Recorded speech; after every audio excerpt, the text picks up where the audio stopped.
ಬಾದಾಮಿ ಚಾಲುಕ್ಯರ ಶ್ರೇಷ್ಠ ದೊರೆ ಇಮ್ಮಡಿ ಪುಲಕೇಶಿಯನ್ನು ಭಾರತೀಯ ನೌಕಾಪಡೆಯ ಪಿತಾಮಹ ಎಂದು ಕರೆಯಲು ಬಲವಾದ ಕಾರಣಗಳಿವೆ. ದಕ್ಷಿಣ ಭಾರತದ ಇತಿಹಾಸದಲ್ಲಿ ಸಮುದ್ರದ ಮೇಲೆ ಪ್ರಭುತ್ವ ಸಾಧಿಸಿದ ಮೊದಲಿಗರಲ್ಲಿ ಇವನೂ ಒಬ್ಬ. ಇಮ್ಮಡಿ ಪುಲಕೇಶಿಯ ಸಾಧನೆ ಮತ್ತು ಅವನ ನೌಕಾಪಡೆಯ ಶಕ್ತಿಯ ಕುರಿತಾದ ಆಸಕ್ತಿದಾಯಕ ಮಾಹಿತಿ ಇಲ್ಲಿದೆ.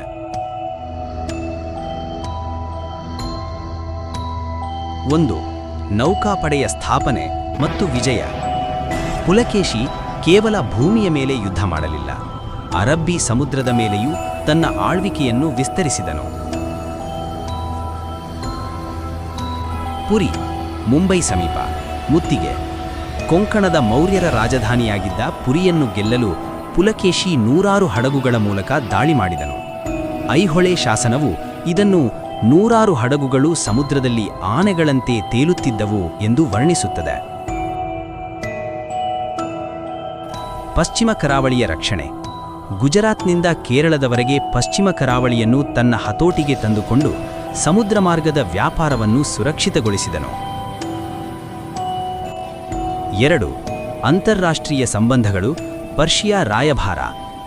ಪುಲಕೇಶಿಯ ನೌಕಾಶಕ್ತಿ ಎಷ್ಟಿತ್ತೆಂದರೆ ವಿದೇಶಿ ರಾಜರು ಅವನ ಜೊತೆ ಸ್ನೇಹ ಬಯಸುತ್ತಿದ್ದರು.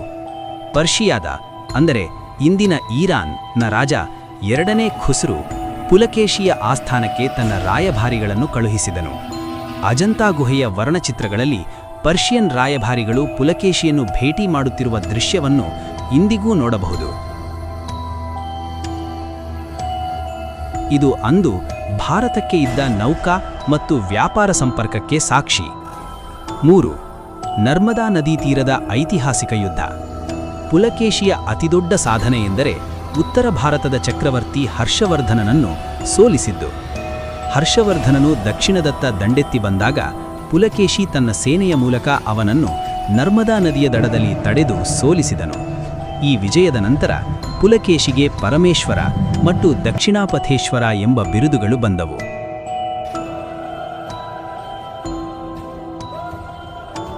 4. ಸಾಮ್ರಾಜ್ಯದ ವಿಸ್ತಾರ. ಪುಲಕೇಶಿಯ ಕಾಲದಲ್ಲಿ ಚಾಲುಕ್ಯ ಸಾಮ್ರಾಜ್ಯವು ನರ್ಮದಾ ನದಿಯಿಂದ ಕಾವೇರಿ ನದಿಯವರೆಗೆ ಹಬ್ಬಿತ್ತು. ಪಶ್ಚಿಮದಲ್ಲಿ ಅರಬ್ಬಿ ಸಮುದ್ರ ಮತ್ತು ಪೂರ್ವದಲ್ಲಿ ಬಂಗಾಳ ಕೊಲ್ಲಿಯವರೆಗೆ ಅವನ ಪ್ರಭಾವವಿತ್ತು. ಸಂಕ್ಷಿಪ್ತ ಸಾರಾಂಶ. ಇಮ್ಮಡಿ ಪುಲಕೇಶಿಯು ಭಾರತೀಯ ನೌಕಾಪಡೆಯ ಮಹತ್ವವನ್ನು ಅಂದೇ ಅರಿತು ಸಮುದ್ರ ಮಾರ್ಗವಾಗಿ ಯುದ್ಧ ಮಾಡುವ ತಂತ್ರಗಾರಿಕೆಯನ್ನು ರೂಪಿಸಿದನು. ಅವನ ಹಡಗು ಪಡೆಗಳು ಕರಾವಳಿಯ ರಕ್ಷಣೆಯಲ್ಲಿ ಪ್ರಮುಖ ಪಾತ್ರ ವಹಿಸಿದ್ದವು. ಆದ್ದರಿಂದಲೇ ಅವನನ್ನು ಭಾರತೀಯ ಇತಿಹಾಸದ ಶ್ರೇಷ್ಠ ನೌಕಾ ಸೈನ್ಯದ ರೂವಾರಿ ಎನ್ನಲಾಗುತ್ತದೆ. ಇಮ್ಮಡಿ ಪುಲಕೇಶಿಯ ಕಾಲದ ಐಹೊಳೆ ಶಾಸನ ಅಥವಾ ಅವನ ಆಡಳಿತದ ಬಗ್ಗೆ ನಿಮಗೆ ಇನ್ನಷ್ಟು ಮಾಹಿತಿ ಬೇಕೇ?